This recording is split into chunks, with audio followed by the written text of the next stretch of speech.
on. I thought I'd unmuted myself, but I hadn't. In the words of a great man, it's a hot one. Man, it's a hot one. I think it was Rob Thomas who said that. Possibly Rob Thomas or Shakespeare, one of the two. Or maybe even it was Vincent Price, who knows? Possibly Peter Cushing.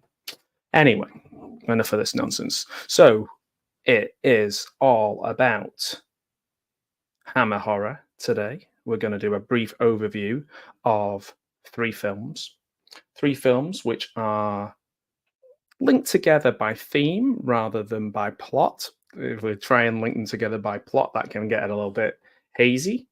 It's the Karnstein Trilogy. I'm going to say Stein because I'm going to sound like one of the characters in the film.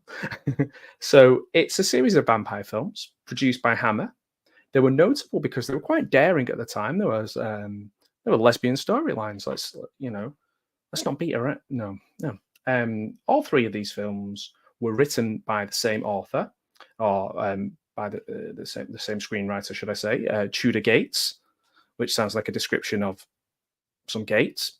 However, it's a real person who passed away in 2007, sadly, at age 77, from the UK, and was actually a trade unionist as well, which is quite interesting, but either co-wrote or wrote such films as Danger Diabolique, Barbarella, these ones, The Vampire Lovers, Fright, which is an interesting one, a really interesting one, with the amazing Susan George, Lust for a Vampire, Twins of Evil, as we know, and also wrote for TV shows like The Sweeney and things like that, like Put My Dinner On and all that kind of stuff. So, Tudor Gates, what a name. I'd love to be called Tudor Gates. Anyway, back to the task in hand. Let's discuss when Hammer went horny. Why? How? I don't know. No, I do know. I'm going to read it to you. I'm going to tell you. So I've been doing my research. I do like these films. I do find them interesting. Peter Cushing is great in Twins of Evil. That I really, he's probably my favorite of the three. Some people might think Lust for a Vampire is better. Maybe even The Vampire Lovers. Who knows? So those are the three. Vampire Lovers, 1970. So this is set in 1794. And it stars Ingrid Pitt. And if you follow Al Lacard's channel, he has a great mini documentary on Ingrid Pitt. And she plays Countess Karnstein. Now, this is a lesbian vampire based on 1872 novella Carmilla. And the name Mircalla is an anagram. Mircalla, I can never say that. Mircalla is an anagram of Carmilla. So, straight away we're playing fast and loose with these kind of things. So let's dive into the Vampire Lovers a little bit, shall we? So this is 1970. It was directed by Roy Ward Baker, who passed away in 2010. I'm not going to tell you everybody who's passed away because a lot of these people passed away. He was an assistant director in some of Alfred Hitchcock films, like The Lady Vanishes. And he was successful working as assistant director in America, in the UK, television mainly, things like The Avengers, The Saint, The Persuaders, all that good stuff. And directed Quatermass and the Pit, Vampire Lovers, Scars of Dracula. So I don't know if you're a fan of Scars of Dracula, and the amazing Asylum for Amicus, one of my favorite anthology films. So he also directed Vault of Horror for them, and the often underlined Seven Golden Vampires. I'm looking at my LP of Seven Golden Vampires over there, the Shaw Brothers Hammer collab. They were collabing before YouTubers, these guys. So that's the director. Great director, done some great things. It was, as I said, it was quite a daring film at the time. And The Vampire Lovers stars Ingrid Pitt, George Cole, you might know him from Minder, Kate O'Mara, you may have seen in my clips at the beginning, my clip at the beginning. Peter Cushing is in this as well. And yeah, it had a decent budget for the time. This is a transitional period for Hammer, looking, beyond Frankenstein, Dracula, trying to stay creative, trying to keep people feeling like they're on the cutting edge of things. So, this is essentially lesbian love story, our love story, two human beings, and it is. I'm trying to think of a way of explaining it without being too spoilerific. If this is, I want this to be more of an introduction to the film rather than a review. So let's have a little think about how to describe this as I'm kind of looking at my notes and don't want to go too far. So the studio were a bit concerned, a little bit worried about this, and the critical reception was said that the dialogue wasn't amazing, but it had all the needed ingredients, I guess what they mean. Opulently staged, some people said it was. It wasn't as bloody as usual. It was more, um, you know, it still had lusty. I remember reading somewhere it said lusty fangs. I don't know how fangs can be lusty. I guess it depends what they're chewing on, or piercing. With the innovation of an exposed nipple, it says, "Oh, blimey, what an innovation! We've been innovating that since before clothes, I guess." So Leonard Maltin, whose books I used to read a lot before they became a thing called IMDb, gave this like 2.5 out of 5 and said it's a rather erotic hammer chiller. So this has been released on collector's edition Blu-rays as recently as 2021. There was a collector's edition with a 4K scan, so that's pretty cool. Just trying to think of like little plot points that I can tell you about before we move on to the next one, because I want to kind of, it is about there's sacrifice in there, sacrifice for our loved ones. There's like passionate, unsupported love, from the people around them. It's the butler Renton is quite an interesting character in it as well. Learns about all the local superstitions. So a lot of it is like garlic flowers and crucifixes. This use of their sexuality to seduce men just as a tool to get what they want, which is quite an interesting subversion, I guess, of what Count Dracula does a lot. So in that sense, it's quite creative, quite interesting. So luring men to their death, and I find it, I think it's good. There's a decapitation in there. I'm not going to tell you who or when, but there's a decapitation in there. If that's your thing, if that is your thing, only thing, that is a concern. But yes, so I do like these ones that are set in Austria. I always think they're funny, particularly because obviously there's a lot of very, very English accents in these Austrian hills. But there's a lot going on in this that's good fun, I think. It's not my favourite of the three, but I would recommend watching all three. And particularly, I've not seen the new 4K version, so that might be something that I put on the old shopping list. So, moving on. Lust for a Vampire. 1 year later, 1971, Danish actress Yutte Stensgaard as the descendant of her previous character, Mircalla's descendants, this time called Carmilla. And this is set in 1830, so it suggests that the Karnsteins reappear every 40 years. And basically, Carmilla adopts the name of an ancestor to seduce and murder her way through an exclusive girls' school. So this one, she's literally going to a girls' school and just chowing down. And it's "Devils in Female Bodies" was the headline, or was the tagline at the top. And this was a Jimmy Sangster, so one of the most prolific Hammer directors. Jimmy Sangster, you may know from The Curse of Frankenstein and Dracula from 1958. Many people's favorite. This stars Ralph Bates. Now, a lot of people always kind of saw him as like we can't get these guys, we'll get Ralph Bates. I think that really does undersell him. He's known for Poldark originally. He is, I think, got a powerful lead in anything. It is actually, in America, this was given an R rating, so it's quite unusual. It is the second, like I say, the Karnstein, I want to say Stein trilogy, and then we move on to the vampire lovers. This one again, obviously, there are lots of lesbian themes in this. It has a bit more of a following, I would say, than the previous one we talked about, and it started pretty soon after. So almost too soon to gauge interest and gauge interest in the first one. So they're just kind of just ploughing on. Sometimes a bit of a sort of a factory approach to making films at Hammer as well. It's some people like this one because it is a little bit more, there's more high camp to it, a little bit more OTT, particularly the it's the kind of the kills and the enjoyment of the kills, so to speak.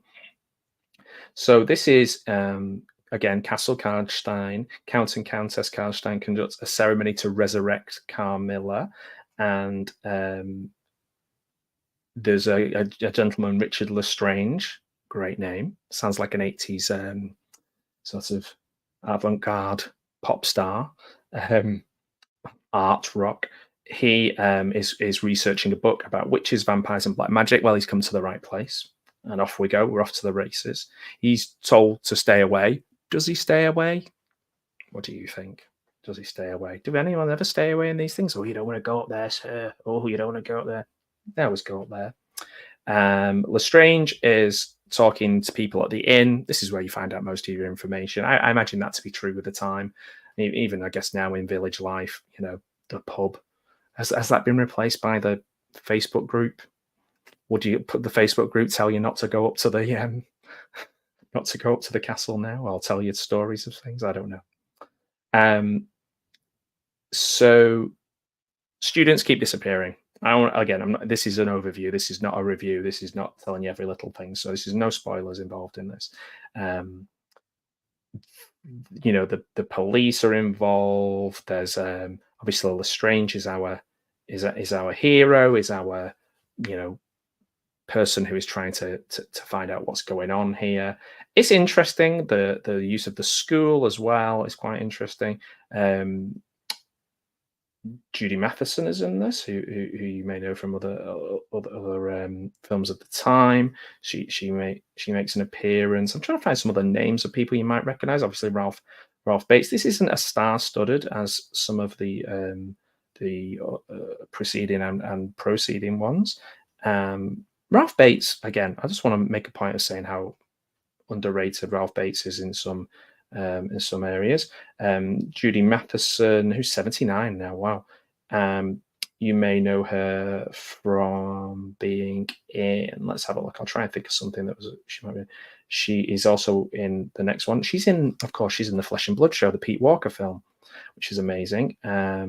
She's in Crucible of Terror, Confessions of a Window Cleaner. She's in Z-Cars, Blake 7. Yeah, so that's why you'll know her as a sort of pretty much all those touchstones of the 70s. So the reception to this one, it was apparently Tudor Gates wrote this and said that this was planned to be given to Mario Bava. So that's interesting if you're a fan of Italian horror, Mario Bava, like Blood and Black Lace and things like that. About a girls' school with a serial killer. Well, that would fit Bava really well. And but anyway, it ended up becoming in this as well. Now, Gates said Sangster clashed with producers because producers wanted a pop song because they'd been really successful having Raindrops Keep Falling on My Head during Butch Cassidy and the Sundance Kid, and producers wanted to have a pop song in every film. This is going to be quite difficult in this one. There was a little bit of censorship in this one as well. So there's obviously this one, and the next one there's less lesbian overtures as we go through due to censorship. Ingrid Pitt was offered this, did not do it. Peter Cushing was caring for his wife who wasn't so well. He wasn't in this. He was replaced by Ralph Bates, and Bates described this as one of the worst films ever made. So I don't know. He mustn't have had a particularly good experience, or just not his thing. Bates, obviously, like I said before, had been in Taste the Blood of Dracula, which I quite enjoy. Again with Madeline Smith. There was a song called Strange Love, which I've not heard, or if I have, I don't remember it. A teen from Wembley called Tracy released this. It just sounds like just random. Called Strange Love. I don't know if that's. I can't remember that being over the credits or anything.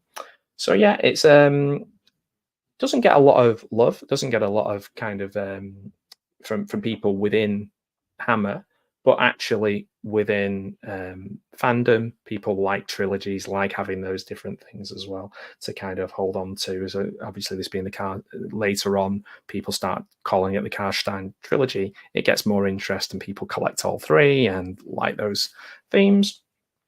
Now, moving on, 1971 again, Twins of Evil. Now, this is my favorite one because I think Peter Cushing is incredible in this. He's such a Puritan, such a wild kind of.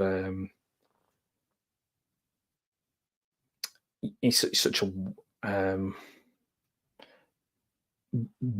wildly demonstrative and patriarchal and serious character, but you understand his motivations. So I find that quite a powerful character. I think it's one of his most powerful characters.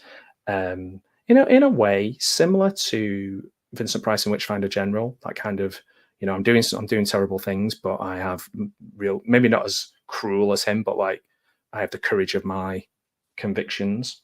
Too much so, to the point of I almost like a god. So yes, Twins of Evil. Let's dig into that. So we have Mary Collinson and Madeline Collinson, the Collinson twins, known for being the first twins to pose for Playboy. So quite controversial people. But I actually think the way they play these characters, there's a real difference between the kind of one of the twins is very nervous and doesn't want to rock the boat, and the other one is more rebellious. And I think they play that really, really well.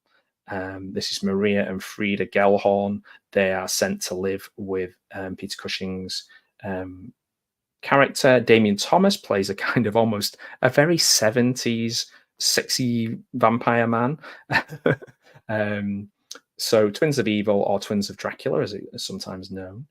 And I think they're great in this. This was released in America as a double bill with Hands of the Ripper. Again, another one that I quite like. That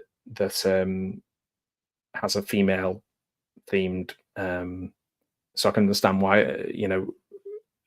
a female led story. So I find that quite interesting. So this is the third and the final film in the Karnstein trilogy, again based on the same novel. It has only brief lesbian elements because of cuts and censorship and issues like that. Frieda is basically wanting to escape her uncle. Her uncle is Gustav Vale or Vale. I can't remember how to say that. I can't remember last time. I think it's Vale. That was like a real Puritan and leader of the witch hunting brotherhood. Maybe that's why I mentioned Vincent Price earlier on. Yep.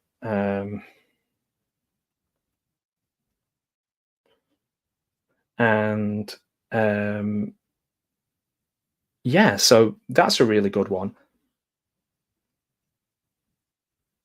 That's probably my favorite. I'm just trying to weigh them up in my head and say she tried, the characters I think are quite powerful, the twins particularly. I think Peter Cushing's incredible in this. I like I like the sort of saucy vampire man. He is, I can understand why he's attracted to. He's like a real bad boy. It's kind of quite a modern feel in that sense. So there's that, which I quite like. And then Anton is quite nice as a kind of a good guy. And again, Judy Matheson pops up in this. Dennis Price is in this. I really like Dennis Price. He's always a good. If you might remember him in the 60s version of Jeeves and Wooster, you might remember him in some Ealing films. He's really, really good. So I do like him. But I think this is the Cushing and Collison show, I believe. I think so, but a really good, well-rounded cast. Count Karnstein, Damien Thomas, underrated in this part, as I just said, and he had a good career as well. He went on to be in quite a lot of things, more 80s stuff, because obviously he was younger than a lot of these actors in here. So he was in things like Poirot and Dempsey and Makepeace, but yeah, I thought he was really good in this. So those are the 3 films in the Karnstein trilogy. What was it about these? Just to finish off, just to have a look. Now, what was it about these that were kind of, there was 4 planned. There was going to be the Vampire Virgins or the Vampire Hunters. Didn't really get through the first stage. And just to kind of give you a overview of this, you know, some of the lore from this goes on to Vampire Circus, a film that I'm not a massive fan of, but I do think it's worth seeking out these ones. They're trying something different. They're trying something quite transgressive as well, so I thought it's quite interesting.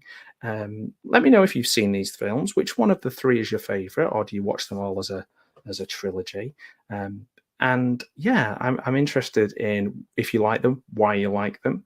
Is there something about them you just don't like? Are they the sort of section of Hammer horror that you're not into? You know, are you a Frankenstein or a Dracula person, or are you, do you like things like The Nanny that they did? So yeah, I'm really interested to hear about your relationship with Hammer, not just when Hammer went horny. So yeah, have a great time watching them, and I'll speak